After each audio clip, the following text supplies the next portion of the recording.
ఎవరు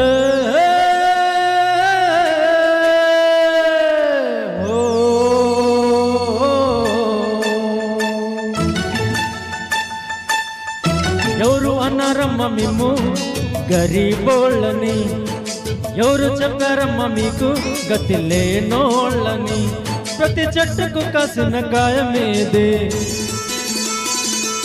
ఎండి విరిగిన ప్రతి పుల్ల మీదే. కొండ కోణ వాగు వంక గూడెం గుడిసే పల్లె పాట కలిసి వెరసి అడవి మీదమ్మా, ఈ అడవి మీద హక్కే మీదమ్మా. ఎవరు అన్నారమ్మ మిమ్ము గరీబోళ్ళని, ఎవరు చెప్పారమ్మ మీకు గతి లేనోళ్ళని?